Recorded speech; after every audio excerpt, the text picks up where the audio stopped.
अप्रैल 2015 को Indian prime minister Narendra Modi ये ऐलान करता है कि भारत 36 राफेल फाइटर एयरक्राफ्ट्स खरीदने जा रहा है फ्रांस से। दोस्तों असल में मेन मकसद क्या था भारत को राफेल फाइटर एयरक्राफ्ट्स को खरीदने का? दोस्तों भारत के पास पहले ही Su-30 MK फाइटर एयरक्राफ्ट जो हैं वो मौजूद हैं, जो कि 4.5 जनरेशन के फाइटर एयरक्राफ्ट्स हैं। लेकिन फिर भी भारत ये कहता है कि वो राफेल फाइटर एयरक्राफ्ट्स को खरीदने जा रहा है। कितना कैपेबल है राफेल फाइटर एयरक्राफ्ट और क्या इससे खतरा है पाकिस्तान को या नहीं है, जानेंगे मुकम्मल डिटेल आज इस वीडियो में। बिस्मिल्लाहिर्रहमानिर्रहीम। अस्सलाम वालेकुम दोस्तों मेरा नाम मोहम्मद आसिफ है और आसिफ ऑफिशियल पी के यूट्यूब चैनल पर आपको वेलकम करते हुए करते हैं वीडियो का आगाज। दोस्तों जो राफेल फाइटर एयरक्राफ्ट है ये 4.5 प्लस जनरेशन का फाइटर एयरक्राफ्ट बताया जाता है, जो कि काफ़ी ज़्यादा खतरनाक है। एक होता है 4.5 जनरेशन का और एक होता है 4.5 प्लस का, मतलब कि जो 4.5 से थोड़ा सा ऊपर के लेवल का फाइटर एयरक्राफ्ट। ये twin engine heavy weight 4.5 plus generation का फाइटर एयरक्राफ्ट है। दोस्तों इंडियन राफेल के अंदर जो लगने वाला इंजन है वो है 2M88, तो ये ट्विन इंजन है। तो दोनों इंजन के साथ जो इसकी स्पीड बनती है वो 1.8 मैक तक बनती है, जो कि तकरीबन 2222 किलोमीटर पर आवर की स्पीड से ये फाइटर एयरक्राफ्ट जो है ना अपनी स्पीड पकड़ सकता है। इतनी स्पीड के साथ ये फाइटर एयरक्राफ्ट फ़ज़ा में उड़ता है। तो जो इसके दोनों इंजन्स हैं उनका जो थ्रस्ट रेशियो है, मतलब कि ये 50 किलो न्यूटन्स का जो है ना थ्रस्ट पैदा करते हैं दोनों इंजन्स, जो कि काफ़ी ज़्यादा है फाइटर एयरक्राफ्ट को हैवी पे लोड ले जाने के लिए। और मीडियम पे लोड तो यार आसानी से ले जा सकता है, लेकिन जो हैवी पे लोड होता है वो भी ये बड़े ईजीली ले जा सकता है इतने थ्रस्ट के साथ। दोस्तों राफेल की जो रेंज है वो 3701 किलोमीटर है और जिसका कॉम्बैट रेडियस है वो 1851 किलोमीटर का है।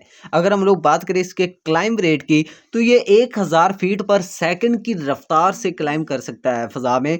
और इसके अलावा अगर हम लोग बात करें इसकी सर्विस सीलिंग की, तो ये 52,000 फीट तक की बुलंदी तक जा सकता है, जो कि काफ़ी ज़्यादा है रेडार से बचने के लिए भी। अगर दोस्तों हम लोग बात करें राफेल के अंदर लगने वाले रेडार की, तो वो RBE-2 रेडार है, जिसकी जो रेंज बताई जाती है अकॉर्डिंग टू इंडियन एयरफोर्स वो 140 किलोमीटर से लेकर 200 किलोमीटर तक ये किसी भी टारगेट को इंटरसेप्ट कर सकता है और उसे शूट डाउन कर सकता है। तो दोस्तों अब हम लोग जो है ना आ जाते हैं राफेल फाइटर एयरक्राफ्ट के अंदर लगने वाली मिसाइल्स की तरफ।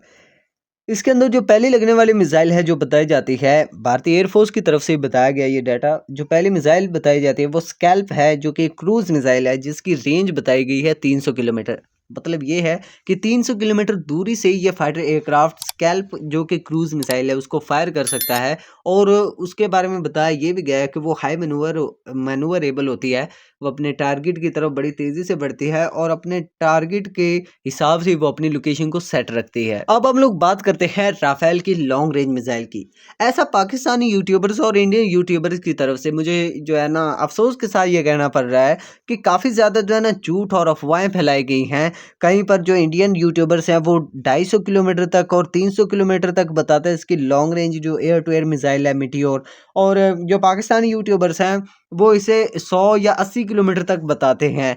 तो असल में यार झूठ नहीं बोलना चाहिए, चाहे दुश्मन की चीज़ के बारे में आप बता रहे हैं, चाहे किसी अपने मुल्क की चीज़ के बारे में आप बता रहे हैं, जो सही है आपको जो डाटा मिलता है जो सही है आप उसके अकॉर्डिंग जो है ना वीडियो बनाया करें, ठीक है। माजरत के साथ मुझे ये कहना पड़ रहा है। लेकिन जो राफेल की long range air to air missile Meteor है उसकी जो रेंज है वो 100 किलोमीटर से स्टार्ट होती है और 150 किलोमीटर तक ये जो है ना ये जाती है, ठीक है। और अगर हम लोग बात करें इसकी जो मीडियम रेंज मिसाइल जो मेका बताई जाती है उसकी जो रेंज है वो 60 किलोमीटर से 70 किलोमीटर तक जो है ना उसकी रेंज है। इतनी दूर से राफेल फाइटर एयरक्राफ्ट जो है ना इसको फायर कर सकता है। तो ऐसे जो अकॉर्डिंग टू इंडियन एयरफोर्स के जो ऐसे ख़तरनाक फाइटर एयरक्राफ्ट्स हैं भारत के राफेल, वो भारत के पास 36 की तादाद में हैं। और इसके अलावा जो इसकी पर यूनिट कॉस्ट है वो 141 मिलियन US डॉलर है, जो कि मेरे हिसाब से थोड़ा कॉस्टली है। अब हम लोग बात करेंगे फुल एंड फाइनल बात कि राफेल थ्रेट है पाकिस्तान के लिए कि नहीं। थोड़ा बहुत हो सकता है लेकिन मेरे हिसाब से नहीं है थ्रेट, क्योंकि पाकिस्तान के पास पहले ही F-16, JF-17 थंडर और J-10C जैसे फाइटर एयरक्राफ्ट जो है ना वो मौजूद हैं। और मेरे ख्याल से जो है ना जो एयर पावर है वो दोनों कंट्री की थोड़ी बैलेंस ही है।